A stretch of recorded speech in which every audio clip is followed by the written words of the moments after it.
Tidak ada rahasia untuk mencapai kesuksesan. Sukses itu dapat terjadi karena persiapan, kerja keras, dan mau belajar dari kegagalan. Halo Smarter People, kembali lagi dengan saya Alvariska Silalahi di channel Smarter V.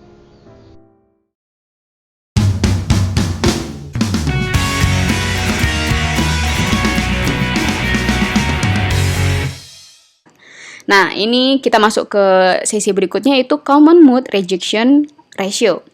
Nah, CMRR penguat 2 tahap ditentukan oleh tahap pertama, di mana rumus CMRR itu rumusnya adalah GM1 paralel dikali dengan paralel R02 dan R04 dikali lagi dengan 2 GM3 RSS. RSS itu apa? RSS itu adalah resistansi keluaran dari sumber bias Q5. Oke, CMRR berada pada orde GMR0 kuadrat. Jadi hanya di orde seperti itu. Dan ini cukup tinggi. GMR0 sebanding dengan VA per V0V atau voltage of overdrive voltage. Kemudian CMRR meningkat jika saluran panjang digunakan. Jadi kalau misalnya L-nya itu semakin besar, maka CMRR itu akan meningkat gitu. Nah, ini adalah frekuensi respons. Kalian bisa lihat rumusnya. Nanti kalau ada muncul soal, kalian bisa langsung aplikasikan. Kemudian ini adalah gambar approximate high circuit equivalent circuit of the two stage of op-amp. This circuit applies for frekuensi F lebih besar daripada FP1. Oke, jadi kita contohkan tadi gambar yang satu ya. Kalau ini GM1, di sini transistornya, di sini ada kapasitor yang tadi CC gitu. Maka kita bisa lihat nanti di sini adalah V0-nya, kita bisa hitung nanti berapa frekuensi equivalent circuitnya. Yang jelas F-nya itu lebih besar dari FP1. Oke, ini adalah typical frequency response of two stage op-amp. Gambar yang tadi 12.1, yang setelah kita ekivalensikan 12.2. Bagaimana frekuensi responsnya itu sama dengan gambar yang ini. Dua ini sama, cuman satuannya beda. Kalau ini sum X-nya itu adalah F dalam skala log, sedangkan yang ini dalam desibel dan yang ini dalam fase. Oke, kalian perhatikan sebenarnya bentuknya hampir sama. Angkanya juga sebenarnya itu sama, cuma beda satuan saja. Kemudian ini adalah frekuensi respons. Oke, kalian bisa lihat di sini rumusnya, nanti kalian bisa pakai. Ini adalah small signal equivalent circuit of the op-amp in 12.1 dengan resistansi R include in series with CC. Jadi tapi ini gambar yang baru sama seperti yang tadi, tapi sini saya buat resistor. Oke, ini ada slew rate. Nah, slew rate itu kita bisa lihat contoh gambarnya di sini. A unity gain follower with a large step input. Since the output voltage cannot change immediately, a charge differential voltage appear between the op-amp input terminal. Jadi ketika misalnya dia belum masuk ke dalam transistor itu, bentuknya itu seperti ini mas, yang slew rate-nya. Kemudian setelah keluar dengan bentuk itu menjadi seperti ini. Oke, nah ini slew rate kalau kita masukkan kapasitor. Di sini adalah model of two-stage CMOS of 12.1 when a large differential voltage is applied. Jadi gambar 12.1 yang tadi panjang itu kalau ditanya bagaimana gambar slew rate itu bisa disimpulkan seperti ini. Ini dikasih sisi, ya. Ini adalah semua yang tadi di sisi kiri. Gitu. Kemudian ini relationship between SR and FT, frekuensi response.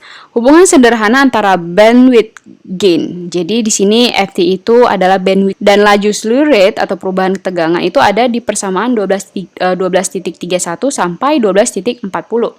Nah, di mana SR itu atau slew rate itu rumusnya 2P FT V0V. Nah, laju perubahan tegangan ditunjukkan oleh tegangan overdrive di mana transistor tahap pertama dioperasikan. Untuk tahap prategangan I yang diberikan, maka V0V lebih besar diperoleh jika Q1 dan Q2 adalah perangkat-perangkat yang termasuk yang P-channel. Selanjutnya adalah power supply rejection ratio. Di sini adalah sirkuit sinyal campuran di mana chip IC yang menggabungkan perangkat analog dan digital. Aktivitas peralihan dalam porsi digital menghasilkan riak dalam satu daya. Jadi dalam op-amp ini akan menghasilkan suatu ripple, saya bilang. Kemudian ripple ini dapat mempengaruhi keluaran op-amp. Rasio penolakan satu daya merupakan kemampuan sirkuit untuk menghilangkan ripple apapun itu yang ada di dalam sirkuit satu daya atau sirkuit op-amp. PSRR umumnya ditingkatkan melalui pemanfaatan kapasitor. Nah, ini adalah beberapa persamaan dari PSRR untuk yang positif negatif. Selanjutnya terus sampai ke bawah. Kemudian kita masuk ke subtopik atau subjudul berikutnya, yaitu design trade-offs. Kinerja penguat CMOS 2 tahap terutama ditentukan oleh dua parameter desain. Yang pertama panjangnya, saluran dari tiap MOSFET, dan juga tegangan overdrive tempat transistor dioperasikan.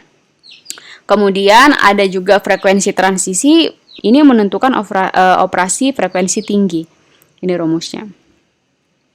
Ini adalah, kita masuk ke transistor yang kedua, the full cascade CMOS of amplifier.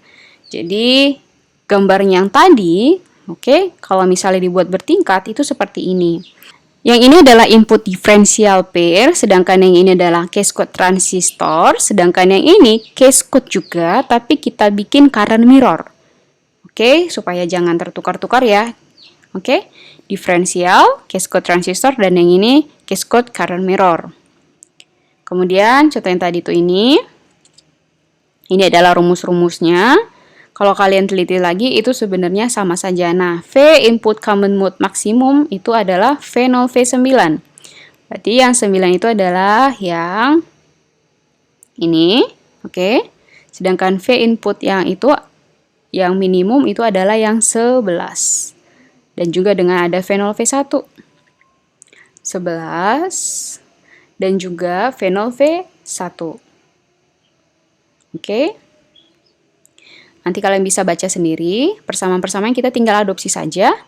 Nah, ini adalah gambar dari ini setelah kita sederhanakan. Gambar dari 12.9 setelah kita sederhanakan itu menjadi seperti ini. Small signal equivalent circuits of the full cascade CMOS amplifier. Note that this circuit is in effect an operational transconductance amplifier atau OTA. Halo smarter people, bagaimana video hari ini? Semoga semua penjelasan saya itu bisa tersampaikan dengan baik dan juga bisa dipahami dengan baik oleh masing-masing mahasiswa ya. Sampai ketemu lagi. Thank you smarter people.